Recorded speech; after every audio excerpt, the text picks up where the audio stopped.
जैसे जैसे 108 बीज एक जगह पे बैठकर जी। परम परम प्रकाश उतारेंगे हम्म। तो पहले 200 किलोमीटर का वायुमंडल चेंज होगा। ठीक है। वायुमंडल चेंज होगा तो लोग कैसे हो जाएंगे आप सोच रहे हो? अभी जितने नेगेटिव है, राइट।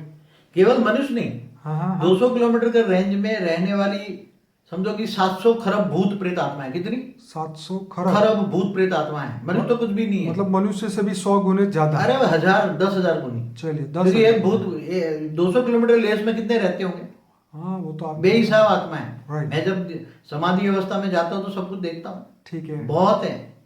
तो समझो 200 नहीं फिर क्या 500 होगा? किलोमीटर तक इफेक्ट हो जाएगी। चलिए उनका क्या होगा? नहीं, धरती की ग्रेविटी तो जैसे 200 किलोमीटर तक जाती है ना, ठीक है। तब तक तमो प्रधान आत्मा इससे ऊपर धरती की ग्रेविटी को छोड़ नहीं सकती। ठीक है। क्योंकि 3 तत्व वाली आत्माओं को, भूत प्रेतात्माओं को ग्रेविटी खींच कर नीचे रख देती है। ठीक है। तो उनका हाँ। आपने बताया था उनका सूक्ष्म शरीर भारी होता है। हाँ। क्योंकि विचार वायु, मतलब जो वायु, जो विचारों के कारण जो उनका वायु तत्व का जो शरीर है वो बहुत भारी हो जाता है, तो वो लोग इस धरती लोक से भी ऊपर नहीं जा सकते, मतलब 200 किलोमीटर क्रॉस नहीं कर सकते। धरती की ग्रेविटी को क्रॉस नहीं कर सकते। ठीक है। उसके बाद क्या होगा बाबूजी? जो जैसे आपने जैसे 200 किलोमीटर में वायु तत्व चेंज हो गया तो ये आत्माओं में क्या फर्क पड़ता है? परम शांति आएगी। ठीक है। जो भी आत्मा है, चाहे भूत प्रेत हो चाहे मनुष्य हो, ठीक है। सबको परम शांति का अनुभव होगा। क्या होगा? ठीक है। ठीक है। सबको परम शांति का अनुभव होगा। ठीक है। तो उसके अंदर भी धीरे धीरे धीरे धीरे जो मतलब इच्छाएं थी वो धीरे धीरे इच्छाएं खत्म हो जाएगी। ठीक है। फिर जो उनकी नेगेटिविटी है वो खत्म हो जाएगी। बिल्कुल ठीक है। उसका जो कारण शरीर है, कारण शरीर के अंदर परम शांति आए, वाइब्रेशन आए। क्या आएगा? कारण केवल जो श्वास लेगा, हाँ हाँ हाँ हाँ, तो श्वास के अंदर परम वायु आएगा। क्या आएगा? परम वायु आएगा। राइट।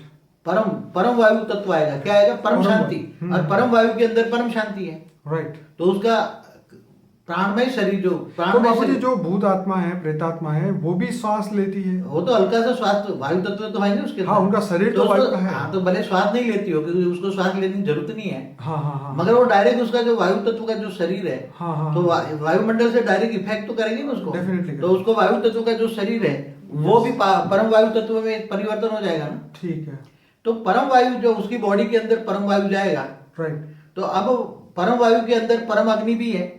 ठीक है। क्योंकि वायु में अग्नि है ना, बिल्कुल। हाइड्रोजन ऑक्सीजन है ना वायु में। बिल्कुल है।